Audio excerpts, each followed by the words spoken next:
नमस्कार। Evidence lecture series में मैं डॉक्टर अमिताभ सिंह एक बार फिर आपका हार्दिक स्वागत करता हूं। एस्टॉपेल पार्ट 3 की चर्चा आज करेंगे। इस लेक्चर में ये देखेंगे कि इंडियन एविडेंस एक्ट में सेक्शन 40 से 44 में डिस्कस किए गए रिलेवेंसी ऑफ जजमेंट्स का क्या मतलब है। यहां बात करेंगे कि आखिर जजमेंट कितने तरह की होती है। जजमेंट इन पर्सोनम भी होती है और जजमेंट इन रेम भी होती है। दोनों में क्या डिफरेंस है, यहां डिस्कस करेंगे कि सेक्शन 40 जो कि प्रीवियस ऑर्डर, डिग्री और जजमेंट की बात करता है, कहना क्या चाहता है। और सेक्शन 40 के इसी सिलसिले में बात करेंगे सेक्शन नंबर 300 सीआरपीसी और भारतीय संविधान के आर्टिकल 20 क्लॉज 2 में क्या डिफरेंस है, दोनों में क्या अंतर है। इसके बाद देखेंगे सेक्शन 41 क्या कहता है। सेक्शन 41 जो प्रोबेट की बात करेगा, आखिर प्रोबेट कहते किसे हैं। फिर एडमिरल्टी की बात आएगी, किसे कहते हैं एडमिरल्टी, कौन से जजमेंट एडमिरल्टी के जजमेंट माने जाएंगे, इंसॉल्वेंसी से क्या समझते हैं और मैट्रिमोनियल चीजों को लेकर क्या कहना चाहता है सेक्शन नंबर 41। फिर बात उठेगी सेक्शन नंबर 42 की। 42 कहता है कि वो सारे जजमेंट, डिग्री और ऑर्डर जो प्रोबेट, एडमिरल्टी, इंसॉल्वेंसी और मैट्रिमोनियल नहीं है, वो तभी रिलेवेंट होंगे जब उसमें कोई पब्लिक मैटर इन्वॉल्व होगा। अब प्रश्न उठेगा कि आखिर पब्लिक मैटर किसे कहते हैं। पब्लिक मैटर को केस लेके आएगी सरदार खान वर्सेस सादुल्ला खान की, जहां प्रश्न ये उठा कि क्या किसी न्यायालय ने अपने जजमेंट, डिग्री और ऑर्डर में प्रीएम्पशन की बात की है, प्रीएम्पशन को रिकॉग्नाइज किया है, क्या वो सेक्शन 42 में पब्लिक मैटर में आएगा या नहीं आएगा। इसके बाद केस आएगी तुला वर्सेस साध्वी। इस केस में प्रश्न उठेगा पब्लिक का मतलब क्या समस्त जनता का इन्वॉल्व होना जरूरी है या एक बड़े मेजर चंक पॉपुलेशन का इन्वॉल्व होने से भी काम चल जाएगा। इस बात को डिस्कस करेंगे तुला के केस में। अब आएंगे सेक्शन नंबर 43 किसे कहते हैं। सेक्शन 43 कहेगा 41 भी नहीं, 42 भी नहीं। तब ऐसे जजमेंट्स का क्या करेंगे, इसको डिस्कस करेगा सेक्शन नंबर 43। और सेक्शन 44 बाद में यह बताएगा कि अगर किसी भी पार्टी ने किसी प्रीवियस जजमेंट, डिग्री और ऑर्डर को इस्तेमाल किया है, सेक्शन 41 में, 42 में, 43 में भी इस्तेमाल किया है, तो अपोनेंट कौन से बचाव के ग्राउंड ले सकता है, इसको डिस्कस करेगा सेक्शन 44। और सबसे लास्ट में देखेंगे कि आखिर एस्टॉपेल और रेस जुडिकेटा में क्या डिफरेंस होता है, दोनों में क्या अंतर होते हैं। शुरुआत करते हैं एस्टॉपेल पार्ट 3 की। देखिए, किसी भी सिविल या आपराधिक मामले में जो जजमेंट दिया जाता है, जो ऑर्डर, जो डिग्री दी जाती है, इसकी आखिर रेलेवेंसी क्या है। क्या ये सीधे सीधे किसी भी कोर्ट में किसी कार्यवाही में रिलेवेंट होंगे। प्रश्न आपके दिमाग में यह भी उठता है कि क्या सिविल मामले में दिया गया जजमेंट, क्या वो किसी क्रिमिनल मामले में अप्लाई करेगा, रेस जुडिकेटा के रूप में लगेगा, क्या उसकी रिलेवेंसी होगी। तो यहां एक समझिए कि इस सेक्शन 40 से 44 में हम चलें, इसके पहले एक सेक्शन आता है सेक्शन नंबर 13। सेक्शन 13 में भी कोई भी निर्णय रिलेवेंट होता है, लेकिन सेक्शन 13 का कहना है कि अगर वो निर्णय किसी कस्टम को, किसी यूजेस को या तो एसर्ट करते हुए या डिनाई करना, या तो उस कस्टम के फेवर की बात कर रहा है या उसको डिनाई कर रहा है, या फैक्टिंग इशू में कस्टम इन्वॉल्व है, या हिस्ट्री ऑफ केस को इंट्रोड्यूस करने के लिए, उस केस का इतिहास क्या है इसको डील करने के लिए, उस जजमेंट का इस्तेमाल हम सेक्शन 13 में करते हैं इंडियन एविडेंस एक्ट के। लेकिन जब किसी कॉम्पिटेंट कोर्ट ने किसी इशू को लेकर के कोई किसी भी जजमेंट पर वो पहुंची है, कोई डिग्री इशू किया है, कोई आदेश उन्होंने दिया है, ऑर्डर दिया है, उसकी रिलेवेंसी जब भी आपको देखनी होगी, उसके लिए आपको सेक्शन 40 से 44 इंडियन एविडेंस एक्ट में आना होगा। अब आते हैं कि आखिर जजमेंट कितने प्रकार के होते हैं? तो जजमेंट दो तरह के होते हैं। नंबर 1 जजमेंट इन पर्सोनम और दूसरा जजमेंट इन रेम। जब हम जजमेंट इन पर्सोनम कहते हैं तो इसका मतलब है कि ये जो जजमेंट आएगी, ये जो निर्णय आएगा, ये केवल पार्टीज के ऊपर अप्लाई करेगा और पार्टीज के अंदर जो लोग या तो प्रॉपर्टी हासिल कर रहे हैं, प्रॉपर्टी का दावा कर रहे हैं, इंटरेस्ट का दावा कर रहे हैं, आसान शब्दों में जो उनके प्रीवीज हैं, सिर्फ उनके ऊपर यह जजमेंट एप्लीकेबल होगी। उनके अलावा पूरे विश्व में कहीं भी यह जजमेंट अप्लाई नहीं करेगी, किसी मुद्दे को नहीं डिस्कस करेगी। वहीं दूसरी ओर जब हम जजमेंट इन रेम को देखते हैं तो जजमेंट इन रेम कहने का मतलब कि यह जजमेंट पार्टीज पर तो लगेगी ही लगेगी, उनके अंतर्गत जो लोग इंटरेस्ट का दावा कर रहे हैं उन पर भी लगेगी, मतलब उनके प्रीवीज पर भी लगेगी। साथ ही यह जजमेंट समस्त जितनी भी जनता है, जो भी पॉपुलेशन है, उन सब के खिलाफ लागू होगी, उन सब के ऊपर अप्लाई करेगी। तो यह अंतर है जब हम जजमेंट इन पर्सोनम और जजमेंट इन रेम को देखते हैं। अब प्रश्न उठता है कि आखिर सेक्शन 40 क्या कहता है? तो देखते हैं कि आखिर सेक्शन 40 का बेयर क्या कहता है। Section 40 previous judgments relevant to bar a second suit और ट्रायल, ये उसका हेड नोट है। The existence of any judgment order degree which by law prevents any court from taking cognizance of a suit or holding a trial is a relevant fact when the question is whether such court ought to take cognizance of such suit or to hold such trial। अब section 40 को देखिए। Section 40 किसी भी ऐसे judgement के order के degree के relevant कह रहा है, उसको रिलेवेंसी दे रहा है जब ऐसा जजमेंट, डिग्री या ऑर्डर प्रिवेंट कर रहा है किसी भी कोर्ट को कोई दूसरा ट्रायल चलाने से या उसी मुद्दे पर किसी सूट को इंटरटेन करने से। अगर एक बार किसी भी डिस्प्यूट में, इसको आप सीपीसी में रेस जुडिकेटा के रूप में भी देखते हैं, कि जब कंपिटेंट कोर्ट ने सेम पार्टीज या उनके अंतर्गत दावा करने वाले लोगों के बीच में सेम कॉज ऑफ एक्शन पर चीजों को अच्छी तरह से, पूरी तरह से सुन करके मेरिट पे डिसाइड कर दिया है, तब वहां पर कोई भी दूसरी कोर्ट सेम मुद्दे को लेकर के दूसरा मुकदमा स्वीकार नहीं करेगी। और सीआरपीसी में जब हम देखते हैं तो सीआरपीसी में 1973 सीआरपीसी के सेक्शन नंबर 300 को देखिए। अगर 1898 के सीआरपीसी को देखें तो वहां 403 सेक्शन देखिए। जनरल क्लॉजेज एक्ट के सेक्शन 26 को देखिए, वहां भी यही बात लिखी हुई है कि अगर किसी आपराधिक न्यायालय ने एक बार ट्रायल चला लिया, ट्रायल चलाने के बाद एक्यूज को या तो कन्विक्ट कर दिया या उसे एक्विटल दे दी, तो उस मामले पर उस व्यक्ति को दोबारा परेशान नहीं किया जाएगा, दोबारा उसे डिस्टर्ब नहीं करेंगे। ऐसा प्रावधान सीआरपीसी के 300 सेक्शन में डिस्कस किया गया है। सेम चीज सेक्शन 26 जनरल क्लॉजेज एक्ट में भी है। और अगर पुरानी सीआरपीसी 1898 को देखें तो वहां ये 403 में था। अब आते हैं कि सीपीसी में रेस जुडिकेटा क्या है, किस तरीके से डिस्कस होता है, क्या बैन लगती है। इसके लिए आप मेरे सीपीसी लेक्चर सीरीज में रेस जुडिकेटा देख लें, वहां ये विस्तार से इसकी चर्चा की गई।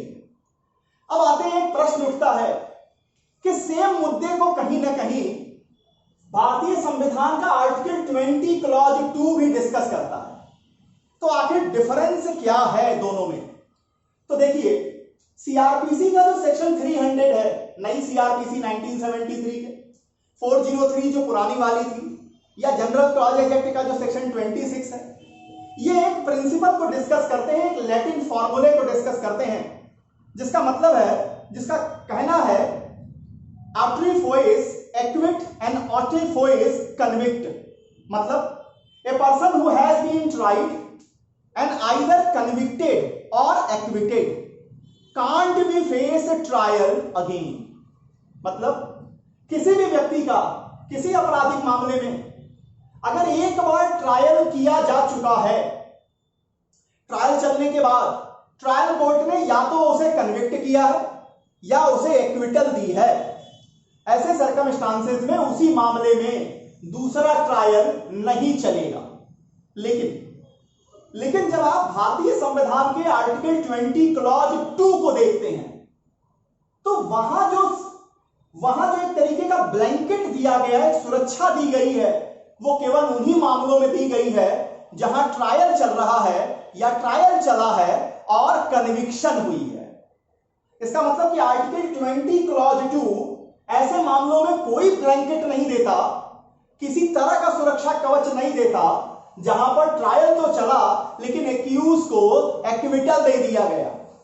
जबकि सीआरपीसी का सेक्शन 300 दोनों तरह की स्थितियों में, चाहे एक्यूज को कन्विक्ट कर दिया गया हो या एक्यूज को एक्विटल दे दिया गया हो, दोनों ही सिचुएशन में ब्लैंकेट देता है, सुरक्षा कवच देता है कि अब इस मुद्दे पर, इस आपराधिक मामले पर दोबारा आपका ट्रायल नहीं किया जाएगा। इतनी बातें हैं। अब इसके बाद प्रश्न उठता है कि क्या सिविल मामले का कोई जजमेंट क्रिमिनल मामलों में वो क्रिमिनल प्रोसीडिंग में रेस जुडिकेटा के रूप में अप्लाई होगा, या क्रिमिनल मामले का कोई जजमेंट सिविल मामले में रेस जुडिकेटा के रूप में अप्लाई होगा? तो समझिए, सिविल और क्रिमिनल दोनों मामलों में बर्डन ऑफ प्रूफ का जो लेवल होता है वो सेपरेट होता है, वो डिफरेंट होता है। अगर हम क्रिमिनल मामलों में कहें तो प्रोसिक्यूशन को अपनी सारी चीजें बियॉन्ड रीजनेबल डाउट साबित करनी पड़ती हैं, जबकि एक्यूज की ओर देखें तो अगर वो बेनिफिट ऑफ डाउट भी क्रिएट कर लेता है तो वो अपनी लायबिलिटी पूरी कर लेता है, ऐसा हम मानते हैं। सिविल मामले में आप जितने प्रतिशत साबित करेंगे उतने प्रतिशत डिग्री आपके फेवर में जाएगी। आपने 2 लाख रुपए का क्लेम किया किसी पार्टी के खिलाफ और आप अपना दावा 1 लाख रुपए तक साबित कर पाए हैं तो डिग्री आपको 1 लाख रुपए तक की दे दी जाएगी। यहां बियॉन्ड रीजनेबल डाउट जैसी कोई चीज नहीं आती है।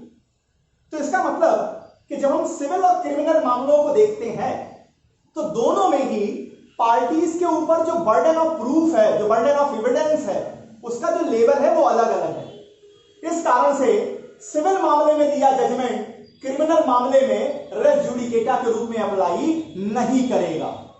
इसका विपरीत भी उतना ही सही है। अब आते हैं कि आखिर सेक्शन 41 से 44 कहना क्या चाहता है। अब देखिए, सेक्शन 41 उन जजमेंट्स को, उन डिग्रीज को, उन ऑर्डर को रिलेवेंसी देता है जो प्रोबेट के मामले में दी गई हैं, जो एडमिरल्टी के मामले में दी गई है, जो इंसॉल्वेंसी के मैटर में दी गई है, या मैट्रिमोनियल कोई विवाद है उस पर दी गई है। क्या क्या शर्तें हैं सेक्शन 41 में, ये देखते हैं। सेक्शन 41 कहता है कि जिस कोर्ट का जजमेंट, डिग्री और ऑर्डर है वो कोर्ट कंपिटेंट होनी चाहिए। नंबर 2, द जजमेंट, ऑर्डर और degree must be A final one. Final one कहने का मतलब, इसका मतलब कि उसे इंटरलॉक्यूटरी नहीं होना चाहिए। Next, the judgment must be in exercise of any of these 4 type of jurisdiction. Number 1, probate. Probate किसे कहते हैं? जो लोग वसीयत बनाते हैं, विल बनाते हैं, उस विल को लेकर के जो कार्रवाई की जाती है न्यायालय में, उन्हें हम प्रोबेट के दायरे में ले आते हैं। जो आपके सी के ऊपर जो शिप्स चलते हैं उस पर अगर कोई विवाद है, उस पर अगर कोई डिस्प्यूट खड़ा हो रहा है तो उस तरह की कार्रवाई को हम एडमिरल्टी में ले आते हैं। मैट्रिमोनियल आप समझ रहे हैं, और इंसॉल्वेंसी को डिस्कस करने की कोई जरूरत बनती नहीं है, आप खुद समझदार हैं, जानते हैं कि इंसॉल्वेंसी का मतलब क्या है। अब आते हैं, नेक्स्ट कहता है the such judgment must confer or take away from any person any legal character or declare that any person is entitled to any specific thing absolutely or declare any person to be entitled to any such character। मतलब कौन से judgement, degree और order section 41 में relevant होंगे? पहली बात तो court को कंपिटेंट होना पड़ेगा।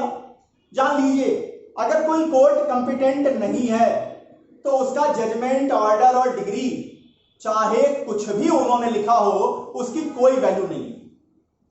तो किसी भी कोर्ट को उसके जजमेंट, ऑर्डर, डिग्री को किसी भी तरह से रिलेवेंट होने के लिए पहली शर्त है कि उनका कॉम्पिटेंट होना होगा। अब कॉम्पिटेंसी के लिए उनके पास सब्जेक्ट मैटर की ज्यूरिडिक्शन हो, उनके पास टेरिटोरियल ज्यूरिडिक्शन हो, उनके पास पेक्यूनरी ज्यूरिडिक्शन हो, किसी और तरीके की अगर बात है तो वहां वो भी ज्यूरिडिक्शन उनके पास होनी चाहिए। अब नंबर सेकंड शर्त कहते हैं कि ऐसा जजमेंट, डिग्री और ऑर्डर फाइनल होना चाहिए। इंटरलॉक्यूटरी अगर है, दो कार्यवाहियों के बीच में दिया जा रहा है, अभी उस पर आगे विचारण होना है, अभी मुद्दा पूरी तरह से फाइनलाइज नहीं हुआ है, ऐसा जजमेंट, डिग्री और ऑर्डर कभी भी सेक्शन 41 में वो रिलेवेंट नहीं होगा। नंबर थर्ड, ये जो जजमेंट, डिग्री और ऑर्डर है ये प्रोबेट के मामले में, वसीयत के मामले में, समुद्र के ऊपर जुरिडिक्शन के मामले में, इंसॉल्वेंसी के मामले में और मैट्रिमोनियल मामले में होना चाहिए। फिर ऐसे जजमेंट, डिग्री और ऑर्डर से या तो किसी व्यक्ति के फेवर में हम कहें कि वो एक लीगल कैरेक्टर रखता है, या हम डिनाई करते हैं कि वो नहीं रखता है, या हम कहते हैं कि एब्सोल्युटली कोई व्यक्ति किसी चीज का हकदार है, कोई चीज उसके फेवर में हम दे रहे हैं, उसको मिलनी है। अगर ये हम डिक्लेयर करते हैं, ये हमारे जजमेंट में, डिग्री में, ऑर्डर में आता है, तो ऐसा जजमेंट, डिग्री और ऑर्डर सेक्शन 41 में रिलेवेंट माना जाएगा। अब आते हैं कि सेक्शन 41 के बाद जो अगला सेक्शन है वो है सेक्शन 42। ये क्या कहता है? कहता है रिलेवेंसी ऑफ जजमेंट, डिग्री और order other than probate, Admiralty, matrimony, insolvency. मतलब सेक्शन 42 उन जजमेंट, डिग्री और ऑर्डर की बात कर रहा है जिन्हें सेक्शन 41 कवर नहीं करता। यहां क्या होगा? यहां लिखा है कि सेक्शन 42 को आप समझिए, सेक्शन 42 को आप सेक्शन 32 क्लॉज 4 और सेक्शन 48 के साथ मिला के पढ़ सकते हैं। इन तीनों को मिलाएंगे तो समझ में आएगा कि ये एक एक्सेप्शनल सर्कमस्टांसेस को डिस्कस करते हैं। मतलब क्या है? देखिए, जनरल रूल ये कहता है कि जो भी जजमेंट इन पर्सोनम होते हैं, जो भी पर्सनल लेवल वाले जजमेंट होते हैं, वो उन पार्टीज और प्रीवीज के अलावा किसी और पे लागू नहीं होते। किसी और कोई भी बंदा इससे और बाउंड नहीं होता, उसके खिलाफ आप इसका इस्तेमाल नहीं कर सकते। अब लेकिन जब आप सेक्शन 42 को पढ़ेंगे, सेक्शन 32 क्लॉज 4 को पढ़ेंगे, सेक्शन 48 के साथ देखेंगे, तो ये तीनों जगह पर आपको इसका एक्सेप्शन नजर आएगा। यहां क्या कहता है?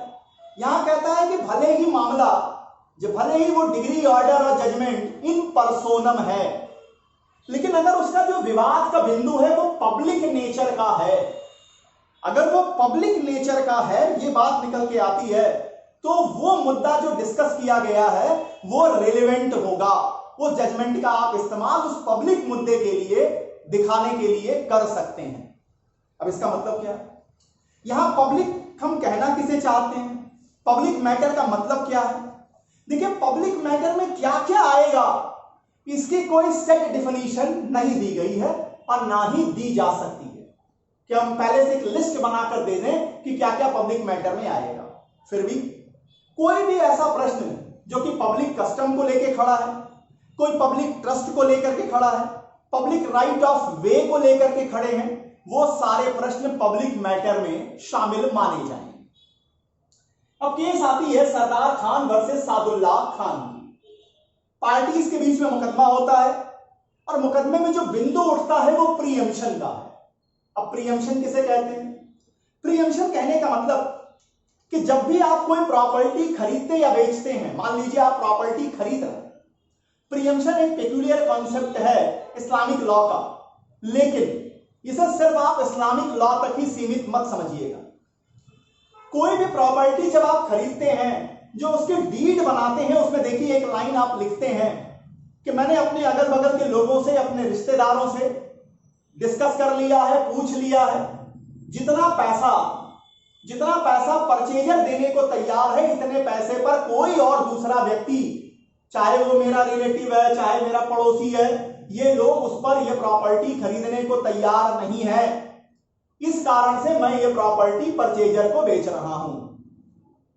अगर कोई आपका रिश्तेदार, अगर कोई पड़ोसी, और जब आप शुफा को देखते हैं इस्लामिक लॉ में तो वहां 3 कैटेगरीज हैं जो इसको चैलेंज कर सकते हैं कि नहीं साहब हम उतना पैसा देने को तैयार हैं। कोर्ट क्या करेगी? कोर्ट ऐसे प्रीएम्पशन के मुद्दे पर उस व्यक्ति को पहली वरीयता देगी, उसके फेवर में जजमेंट देगी। यहां भी यही हुआ। सादुल्ला खान वर्सेस सरदार खान के इस मुकदमे में प्रीएम्पशन का मुद्दा उठा। अब प्रश्न उठा कि क्या प्रीएम्पशन को लेकर के जो जजमेंट दी गई है इसे हम पब्लिक मैटर माने? कोर्ट ने कहा माना जाएगा। क्यों माना जाएगा? क्योंकि यहां उस लोकेलिटी में जो भी लोग उस पड़ोसी के दायरे में हैं उन सारे लोगों के फेवर या अगेंस्ट में ये जजमेंट काम करेगी, रिलेवेंट होगी। तो सादुल्ला खान सरदार खान में प्रीएम्पशन को पब्लिक मैटर माना गया। अब प्रश्न उठता है तुला वर्सेस साध का मुकदमा। यहां बात उठा कि जो वर्ड पब्लिक का इस्तेमाल किया जा रहा है क्या उस लोकेलिटी के सारे लोगों का इन्वॉल्वमेंट होगा तभी मानेंगे कि यह पब्लिक मैटर है? तो इसका जवाब दिया कोर्ट ने नकारात्मक। कोर्ट ने कहा कि अगर majority of the population involve है इसमें तो हम ये मान लेंगे कि वो पब्लिक मैटर है। अब आते हैं सेक्शन नंबर 43 पर। सेक्शन 43 कहना क्या चाहते हैं? सेक्शन 43 का कहना है कि जजमेंट, ऑर्डर और degree other than those mentioned in section 40, 41, 42 are irrelevant unless the existence of such judgment, order or degree is a fact in issue or it is relevant under some other provision of this act। मतलब वो judgement, degree और order जो 41 में नहीं आते, 42 में नहीं आते, वो इररेलेवेंट हैं। लेकिन वो कब रिलेवेंट हो जाएंगे?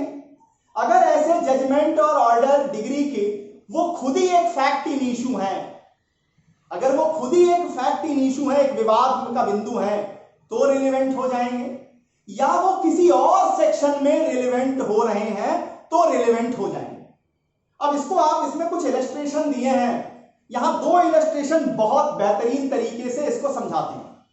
अब एक इलस्ट्रेशन कहता है कि A has obtained a degree for the possession of land against B। A B के खिलाफ possession of land की डिग्री लेता है। C B's son murders A in consequence। कौन सी डिग्री? यहां पर होता है कि उसी लैंड को लेकर के मर्डर हुआ है। अब the existence of the judgment is relevant. क्यों? As showing motive for a crime, उस अपराध के लिए। अब वो जजमेंट जो पहले आया किसके फेवर में? ए ने जो डिग्री ली बी के फेवर, बी के अगेंस्ट में जो पोजेशन ऑफ लैंड की डिग्री ली, जिसके कारण ए का मर्डर हुआ। अब इस मर्डर का मोटिव दिखाने के लिए आप वो वाला जजमेंट जो सिविल मामले में आया उसका इस्तेमाल कर सकते हैं। क्यों? वो यहां रिलेवेंट नहीं है, लेकिन उस क्राइम का मोटिव दिखाने के लिए वो सेक्शन 8 में जाकर रिलेवेंट हो जाएगा। अब आइए नेक्स्ट देखते हैं। A is tried for the murder of B. A का ट्रायल चला बी के मर्डर के लिए। The fact that B prosecuted A for libel and A was convicted and sentenced. A के ऊपर यह आरोप लगा कि उसने बी का मर्डर किया। प्रश्न ये आया, ये फैक्ट निकल के आया कि बी ने ए के ऊपर मुकदमा किया था, ए ने उसकी मानहानि की थी और ए को सजा मिली थी। इस सजा से वो क्या हुआ? क्षुब्ध हो गया, इस सजा से वो नाराज हुआ। अब यहां पर जो जजमेंट आप दिखा रहे हैं, इस जजमेंट रिलेवेंट हो जाएगी क्योंकि ये सेक्शन 8 में मोटिव दिखाने का काम कर रही है। तो ये बात सेक्शन 43 में निकल के आती है। अब आते हैं कि आखिर सेक्शन 44 क्या कहता है। अब सेक्शन 44 का कहना है any party to a suit or other proceeding may show that such judgment, degree or order which are relevant under section 40 to 42 and proved by opponent was delivered by a non-competent court or it was obtained by either fraud or collusion। अब मान लीजिए एक party ने judgement, degree और order को जो 40 में relevancy दिखाई है या 41 में रिलेवेंसी दिखाई है, 42 में रिलेवेंसी दिखाई है, ऐसे जजमेंट, ऑर्डर और डिग्री को उन्होंने प्रूफ कर दिया है, तो अपोनेंट किन ग्राउंड पे चैलेंज कर सकता है? अपोनेंट चैलेंज कर सकता है कि वो कोर्ट कंपिटेंट नहीं थी, ऐसा जजमेंट, डिग्री और ऑर्डर फ्रॉड के जरिए लिया गया है या कोलूजन के जरिए हासिल किया गया है। इन ग्राउंड्स पर अपोनेंट उसका अपोज कर सकता है। इतनी बातें हैं सेक्शन 40 से 44 में डिस्कस किए गए रिलेवेंसी ऑफ जजमेंट पर। अब लास्ट में देखते हैं कि आखिर स्टॉपेल और रेस जुडिकेटा में क्या डिफरेंस है। देखिए, स्टॉपेल जो है ये एक तरीके से इक्विटी का प्रिंसिपल है। इक्विटी गुड कंसेंस का प्रिंसिपल है कि अगर आपने एक समय पर एक बात कही है तो आपको दूसरे समय पर अपने बात से पलटने नहीं दिया जाएगा, मुकरने नहीं दिया जाएगा। यह व्यक्ति को रोकती है, यह व्यक्तियों को बाधित करती है अपनी बात से हटने के लिए, अपनी बात से अलग बर्ताव करने के लिए। यह या तो शब्दों के जरिए हो सकता है, रिटन हो सकता है, या कंडक्ट के जरिए हो सकता है। वहीं दूसरी ओर जब हम रेस जुडिकेटा को देखते हैं तो यह एक सिविल प्रोसीजर है, यह एक लीगल प्रोसीजर है। इसमें क्या होता है? कंपिटेंट कोर्ट उसी कॉज ऑफ एक्शन को, उसी फैक्ट इन इशू को लेकर के ट्रायल चलाती है और पूरी तरह से मामले को निपटारा करती है। अब यहां जो रोक लगती है वो न्यायालय के ऊपर लगती है, वो न्यायिक प्रक्रिया के ऊपर लगती है कि जब एक बार मामले को पूरी तरह से सुन लिया गया है, सुन करके उसका निपटारा किया गया है, तो अब उस मामले को दोबारा नहीं सुना जाएगा। यह बात रेस जुडिकेटा में आती है। तो यह अंतर है स्टॉपेल और रेस जुडिकेटा में। इतनी बातें नहीं सेक्शन 40 से लेकर 44 में स्टॉपेल पार्ट 3 को लेकर। एविडेंस लेक्चर सीरीज में अगला लेक्चर जो आपके सामने लेके आऊंगा कि कौन लोग विटनेस हो सकते हैं, कंपिटेंट विटनेस किसे कहते हैं, डंप विटनेस किसे कहते हैं, इन सारी बातों को लेकर अगले लेक्चर में आपके सामने उपस्थित होऊंगा। तब तक के लिए बहुत बहुत धन्यवाद। नमस्कार।